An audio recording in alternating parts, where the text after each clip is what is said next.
doing what we feel is necessary to protect our friends in a very dangerous place. Only democracy in that part of the world.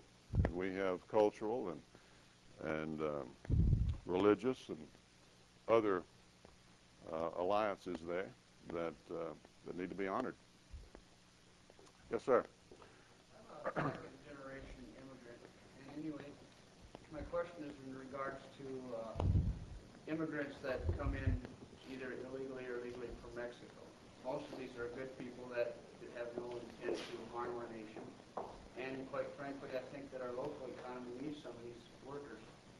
What is your plan on trying to legalize or to incorporate some of these immigrants into our system? Yeah.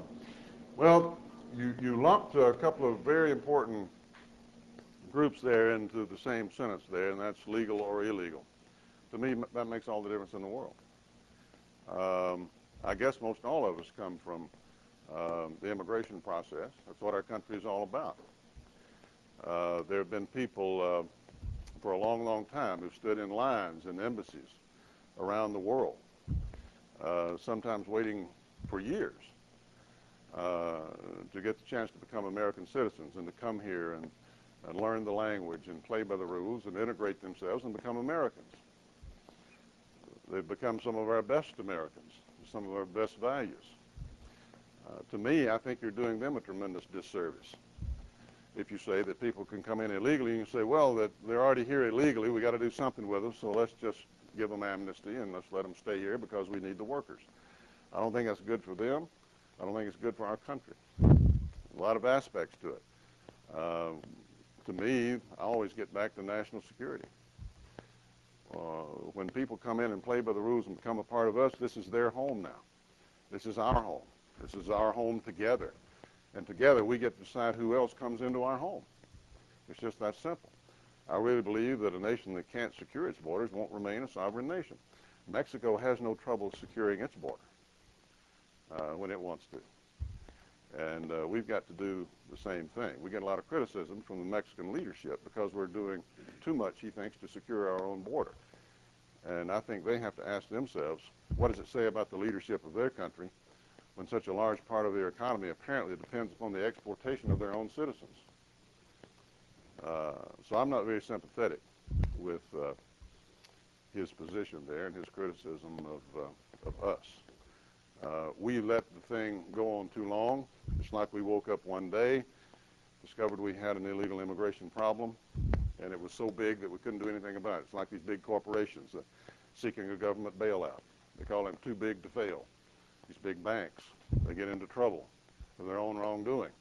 They say, well, we're too big to fail. It would hurt the economy too much. I don't believe in that. I believe that you set the wrong example when you go down that road.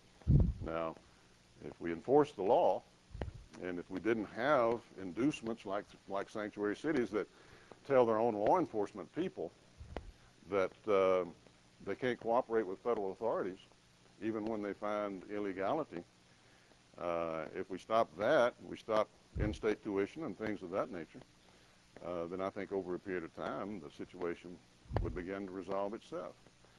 Can't be resolved overnight, wasn't created overnight, but I simply, as much as my heart might go out to an individual or an individual family, the best thing that we can do for that family and individual is to make sure there are not millions more following them that are going to be living under the circumstances that they are here. They're making more money than they would make back home. But in the long run, I don't think it's good for them any more than it is for our country.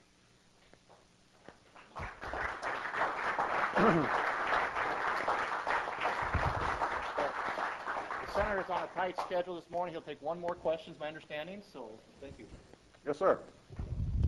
Could you talk to us about the importance of a family and then of a constitutional amendment for gay marriage? Yeah. Importance of the family and constitutional amendment with regard to gay marriage. Family is the basis of civilization. Family's been the basis of just about everything that's happened good in my life. I was fortunate to have children at at a young age, and I was fortunate to have children at a not so young age. And I'm blessed. I'm blessed every single day. It is amazing to most people to know that the question of whether or not a marriage is between a man and a woman is at issue. You know, it's since the dawn of civilization, that's been the way it is until, again, a couple of judges decided otherwise. I mean, people in Iowa know this better than anybody. This is a judicially created problem. There's been no state that's passed a law and no governor that's signed a bill into law that's endorsed same-sex marriage. It's a judicially created deal.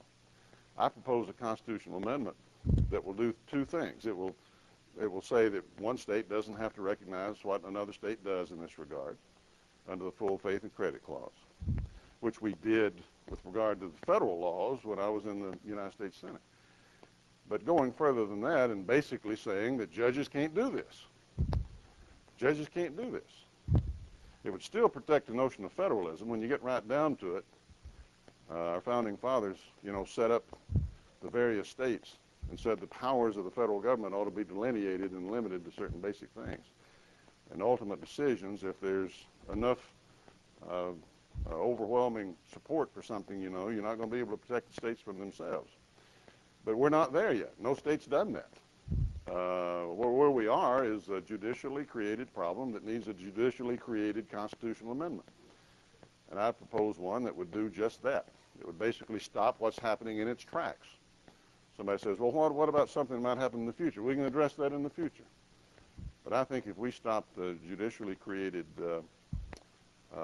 aberration that we're seeing right now, this amazing transformation of the notion that a marriage is between a man and a woman, that we'd be solving the problem. That's what I'm for, and that's what I've been promoting.